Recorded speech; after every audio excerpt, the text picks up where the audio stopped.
All right, so this is a continuation of our calorimetry lecture. Last time we did how to deal with chemical reactions, where we often have to measure the surroundings instead of the system to make a decision about what the heat or the enthalpy is. In this case, we're going to talk about that was chemical reactions. Now we're going to focus on physical reactions. Okay, so phase changes and heat for physical reactions. Okay, just a little bit different. Still the same idea, still the same kind of formulas, but a little bit different. So way back when, we looked at these different kinds of physical states of matter where our solids are closely packed together, and the only kind of and the only kind of motion that those solids can undertake is basically vibration. The atoms vibrate back and forth between each other. Okay, liquids are a little bit farther apart. They still have some volume, but they can do vibrations like the solids. They can rotate and they can translate, which means they can move past each other.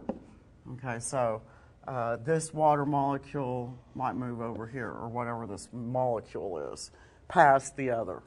And then there's gases.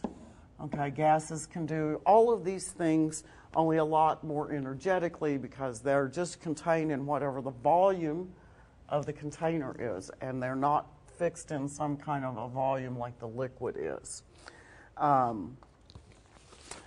What does this mean?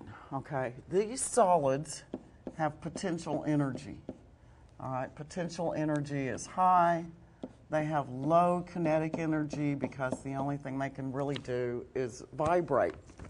Okay, gases, on the other hand, have high kinetic energy. They can really move around all they want, and there's lower potential energy. All right, where do these come from? These potential energies, we'll look at this more later, but these come from intermolecular forces and the bonds.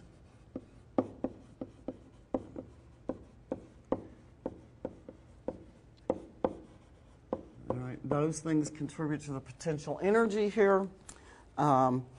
But as we change, the point I want to make right now is that as we change phases from here to here, we get more kinetic energy. From here to here, we get more kinetic energy. Likewise, we get lower potential energy here and higher potential energy here. In this case, in the physical states of matter, when we're talking about something physical, we are actually measuring our system. Now, for chemical reactions, almost everything we measured was the surroundings. Now we're actually going to be measuring the system. All right. Now, there's a couple of quirky things that happen when we're doing physical things. All right. And one of them, probably the most important thing, is that during the phase change, that change in heat is always at constant temperature. So there's no change in temperature during a phase change. All right, so when we have a change in temperature as our stuff goes through physical changes, okay, we can just use Q is equal to MC delta T. Q is equal to MC delta T. No problem. But we can't use that when we're having a phase change, okay, because there is no change in temperature. Change in temperature is zero, and so that would make our heat zero, and that's not true. So we need a different way to manage it, okay? And in this case, we're going to be using Q is equal to an amount, okay? That can be in grams or moles. It just depends on what you've got, times the delta H of a phase change, all right? Now, well, let me just show you the next slide. Our enthalpy of phase changes comes back to these delta H's that we've looked at before, all right? There's some specific ones that we deal with here. the heat of fusion, okay, which means melting. This is what happens during the phase change where you melt. That heat of fusion has a value, and it's the amount of heat, okay, or enthalpy when 1 mole of a substance melts, all right? So how much energy does it take to get from the solid to the liquid, to convert from potential energy to kinetic energy? Likewise, there's another one we're going to deal with, delta H of vaporization. All right, that's where 1 mole of some substance vaporizes from a liquid to a gas. All right, that also has some amount of enthalpy. All right, but we can't. Okay, never mind. We're going to come back to these. All right, so one thing I want you to know, and we'll look at this a lot more in Unit 7. For the most part, we're going to be dealing with delta H of fusion and delta H of vaporization. What that means is, for fusion, you're going from a gas to a liquid. All right, it has some delta H. It doesn't matter what it is. I'll just say delta H right now. Now, what about this thing, the crystallization? That's just the opposite of melting, okay, because we're freezing. All right, so for crystallization, it's the same amount, all right, but in this case, we're going to be releasing negative delta H, the same value as we found over here, all right, but it's the opposite sign. All right, so that's also going to be true for delta H of vaporization and the delta H of condensation. In this case, I'm going from a liquid to a gas. In this case, I'm going from a gas to a liquid. All right, and then some more we'll look at later are delta H of vaporization and delta H of sublimation. Sublimation and deposition. They're both the same but opposite. And in this case, in these cases, you're going from a solid directly to a gas or from a gas directly to a solid. So deposition, for example, maybe today is a cold day where you are, but it didn't rain and it didn't snow. Nevertheless, you have frost on your windshield. What happened there? The gaseous water in the atmosphere formed a solid on your windshield. Okay, so that's an example of deposition, not like what you do with your attorney. All right, when you see problems like this, you should always draw a graph. All right, the graph helps you see things. So, for example, in this simple water, we know that water freezes at 0 degrees or melts, and we also know that it boils at 100 degrees or vaporizes. So, in this case, we've got to account for, we can't just go from minus 20 to 110. Somebody will, I hope it's not you. The reason we can't do that is because we have these pauses during this reaction, all right, or during this process, in which we have to stop and melt things, and we have to stop and vaporize things. During that period of time, there's no change in temperature. Notice that this stays flat. This stays flat.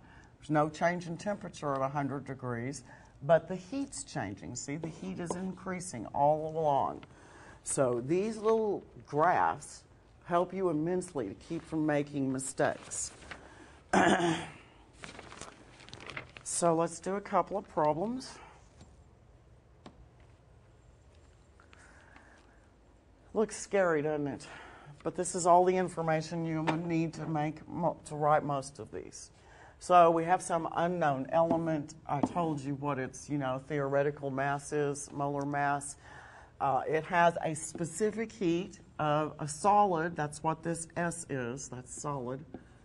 it has a specific heat for the liquid, and it has a specific heat for the gas. All right, all of those would be used in the different phases. All right, I also have given you the information on delta H of fusion and delta H of vaporization. For this specific element X, we should know the melting point and the boiling point. Okay, I expect you to know that for water, but if it's something else, I'll tell it to you. So, question.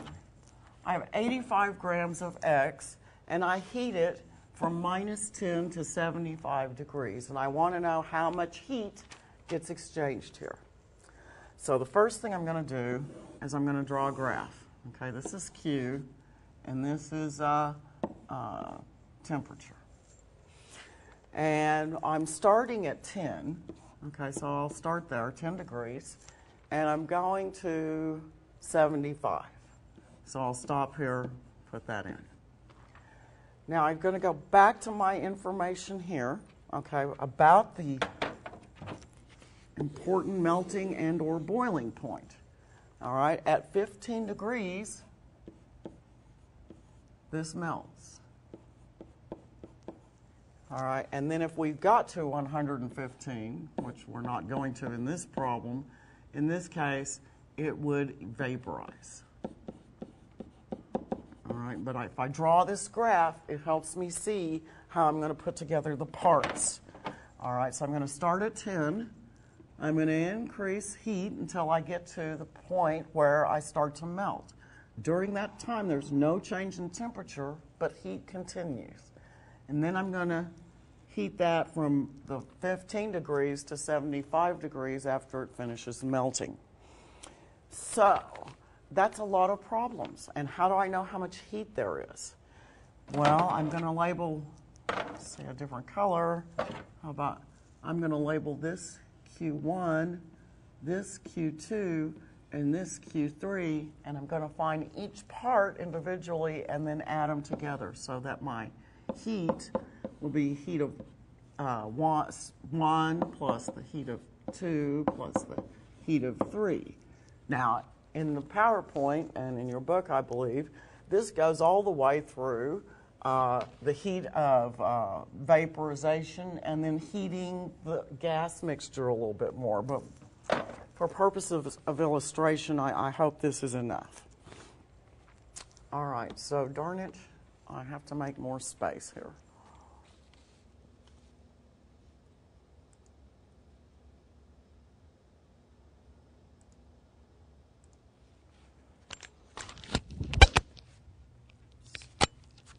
Microphone down there. All right, so in this case, we're going to add up Q1, Q2, and Q3 to find our total heat. Now, for Q1 and Q3, we can do what we've always been doing, except we have to figure out our temperatures.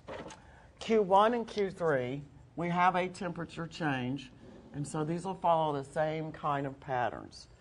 All right, those will be the MC delta T that we've been dealing with. So, but this phase change has to be accounted for, and we're going to do that as well. So, I'm going to put all of this in one spot so you can see how we're going to write this up. We're going to say Q is equal to Q1 plus Q2 plus Q3. Then I'm going to insert the parts.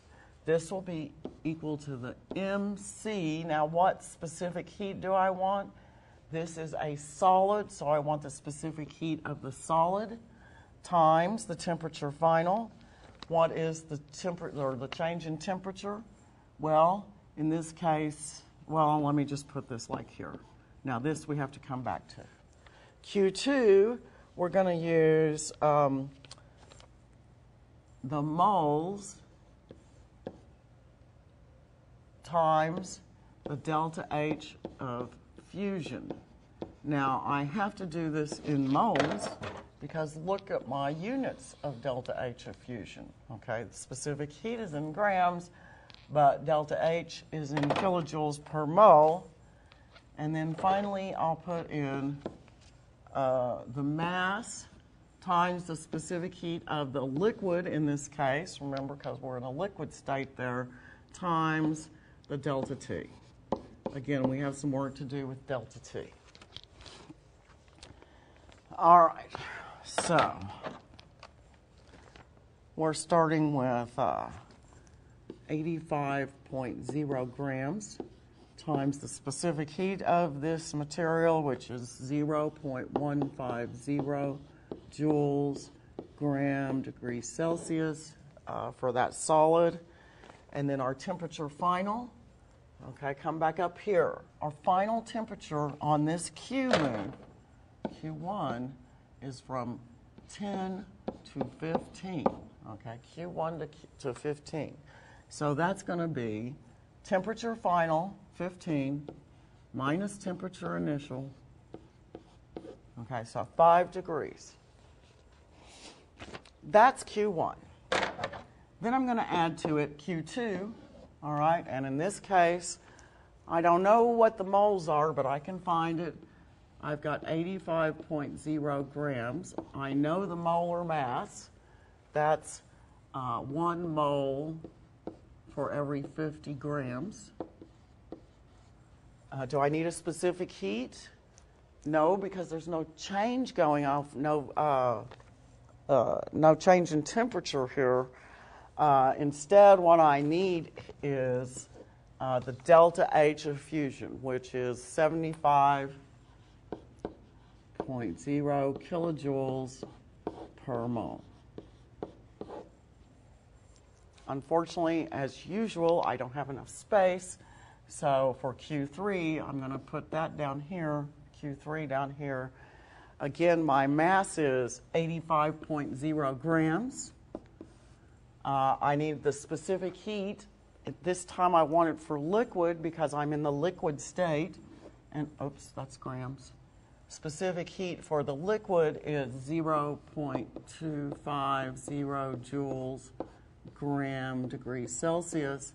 And my temperature final, I still need to work on that. Let's look at our little graph here. We end at 75. We started at 15. Okay, not 10, but 15, so that'll be 75 minus 15. All right. Q1, Q2, and Q3. That's what I've got up here so far. So, let's see. Our Q is going to be equal to 63.75 joules plus 127.5 kilojoules plus 1,275 joules. Those are the calculations for Q1, Q2, and Q3. Now, can I add together joules and kilojoules? And the answer is no, no, no, of course not. So you usually answer these questions in kilojoules. It's probably, I mean, whatever method works for you. But for me, this is 0.0634 kilojoules plus 127.5 kilojoules plus 1.275 kilojoules for a total of 129 kilojoules.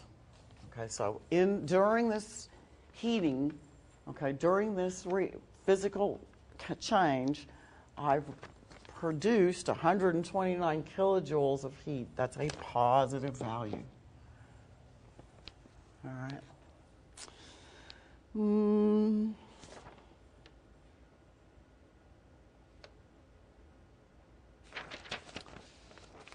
I guess that's all I want to say about that. All right. Now, this is actually the same information as we just looked at a minute ago. There's nothing changed about it, so we can look at the theory here. Except this time, we're going to find the heat when we change from 120 to 115 degrees. All right? And at 115, what's going to happen there? In this case, is it going to vaporize? The answer is no, because in this case, we're going down in temperature. This is going to condense. Okay, this is a condensation. Now, does that worry us?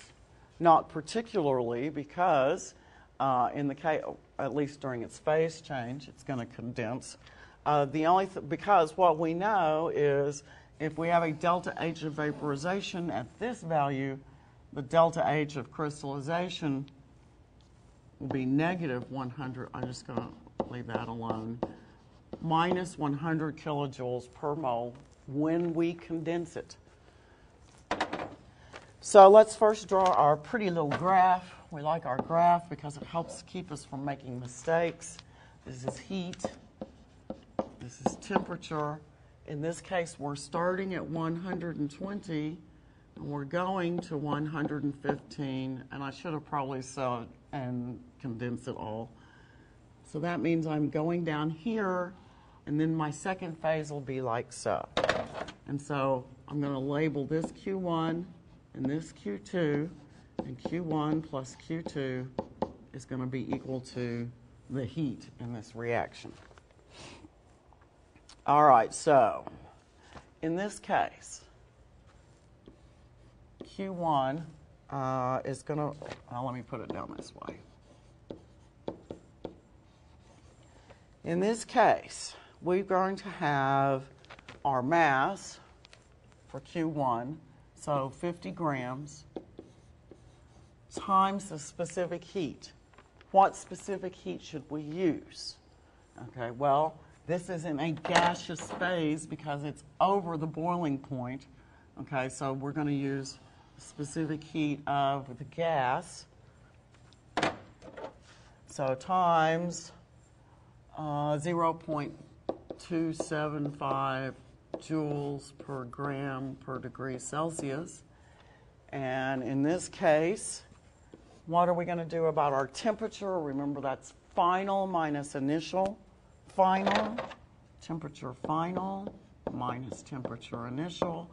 Our final temperature was 115 degrees Celsius, and our initial temperature was 120.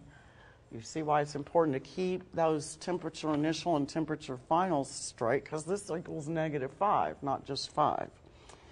And then for our delta H of vaporization. Okay, well, we're not really vaporizing. What are we doing? We're condensing. But we know that that means it's going to be the same value, but the opposite sign. Okay, so now we're going to take plus 50 grams. All right, well, but our units are in moles, and so I need to convert that that 85 grams to moles. So this will be times 1 mole over 50 grams. Okay, that'll get me in moles. And then my delta H is negative 100 kilojoules per mole. Because I'm going the other direction. I'm actually condensing, not vaporizing. So let's see, this works out to be equal to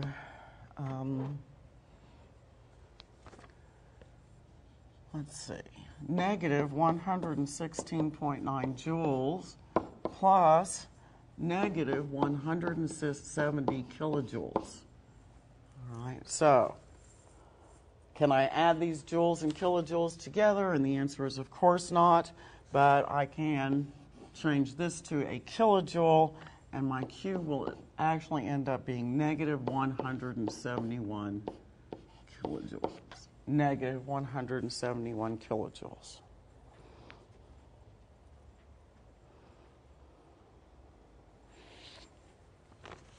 So the point here is if you do the opposite process, all you have to do is change the sign. Okay, so instead of going up and using delta H of vaporization or delta H of fusion, we're going to be going down in temperature, and therefore we're going to use condensation or crystallization depending on what your problem is.